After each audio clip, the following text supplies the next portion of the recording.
大家好，今天我要跟大家来分享我这几年来用不同的方式来养土的一个结果。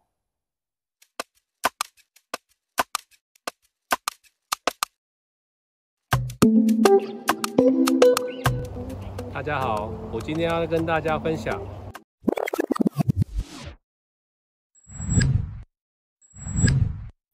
你现在看到这个4个网子啊，在今年的夏天我有种过茄子，然后我使用的方法就是不断的去加这些枯枝树叶，因为你要盖得很厚，那个草就不容易长起来，顶多是长这种铜钱草。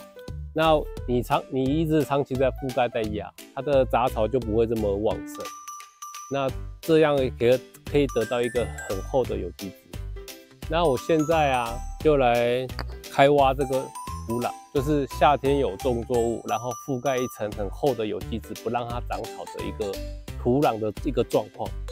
其实你会看到一个非常厚的有机层，你看这个有机层这么厚，然后你要搬开到离底层，这个就是离底层。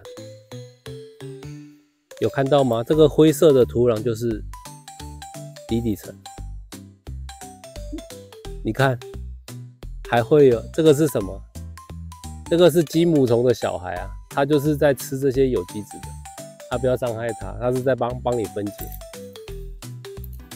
然后翻开来，你看这个灰色的土壤是离底层。所谓的离底层就是整块就是土壤，已经这些是有机质。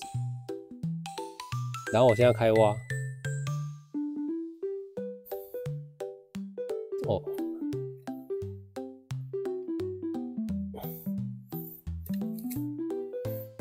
来看，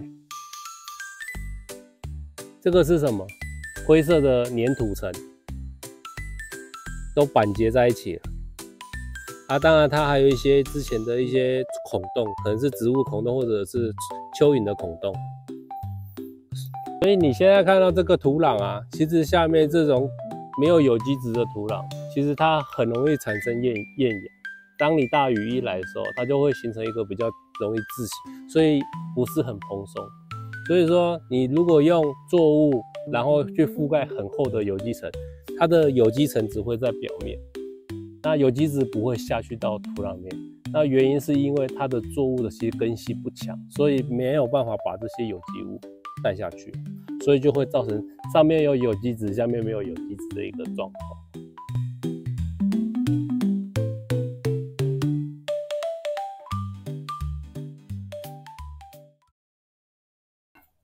我这一区长满了茅草，那我冬天种完作物之后，我就没有再管它，顶多是砍一下草，让草覆盖在原地，所以它长满了茅草。所以我之前有说过，长满茅草地是一个比较贫瘠的土壤。那我现在就来开挖这个只长茅草的地，是土壤下面的土壤状况到底是怎么样？我现在来开挖看看，这个只长茅草的地。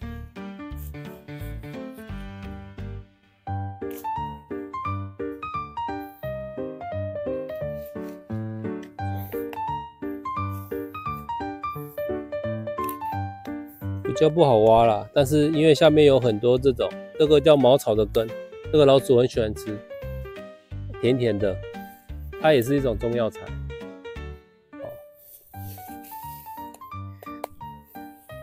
你看看这个长满茅草的地，它土壤居然是松软疏松的，你看它都是松软的，看对不对？跟那个整块灰色的是不是不太一样？你看这个土壤几乎都是挖起来不会整块都灰色的，都是松散的，有没有？这个开挖出来的结果其实很意外的，里面是松散的，主要是因为这些茅草它这些根，它在土壤里面呈放射性的在生长，所以它的这种根是可以破土。所以为什么说长满茅草的地是贫瘠的？那因为这些植物是来帮你破土，而且这种透水性非常好。它虽然没什么养分，但是实际上这些根都在帮你翻土，然后让你保持一些生物都在里面。所以这种土壤啊，反而不容易积水，水非常透气又保湿。那它这些根死掉之后，也会成为蚯蚓的食物。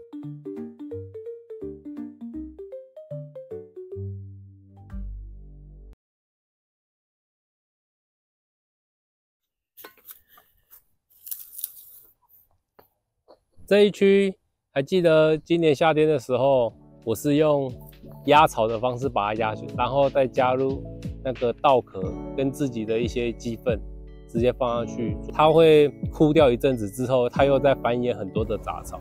那它长的杂草大部分都是大花咸丰草。现在啊，你看这些土壤层，经过一个夏天之后，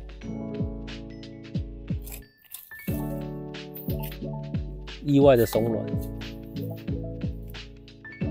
你看这个用手抓就可以把它刨掉了，非常疏松透气。有基层，你看它可以一直下去到这么深，你看至少那么深啊，还可以更下去一点，看它有这么深，这个铲子一下子就轻轻松松就下去了，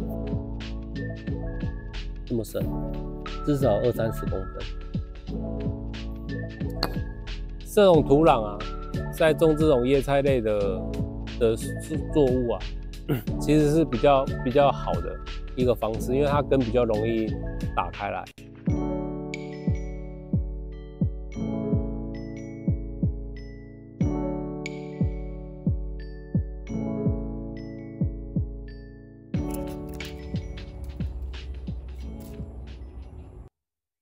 现在啊，我们所看到的这些作物，其实都是经过筛选过后所培育出来的，所以基本上它很耗能量。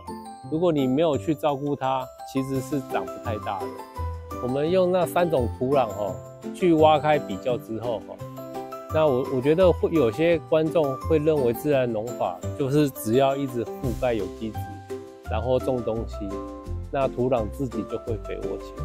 那事实上挖出来的想法是刚好是跟你想象的是相反的。其实你要想这些杂草，它会在这块土地上生长，一定有它的作用，是让它完成一个循环的使命。这样子它是最善用杂草的一个方式。所以为什么不除草？不是说完全不除草，它就是需要靠夏天的时候需要靠这些杂草，或者是你种植这些绿肥作物，把这些有机质往下带。那冬天的时候再来种我们这些一般的作物，这个东西不是靠人为翻土就可以翻出来的。那主要都是靠这些杂草，然后再加入一些氮的有机质。那碳的有机质要比较多，氮比较少一点。然后利用压草的方式，或者是从生长点割除。那些植物会再长起来，杂草会再长起来，然后它就会帮你松土。那这就是我们中国思想老子所说的无为无为而治。所以我欢迎大家在底下留言你自己养土的一个状况。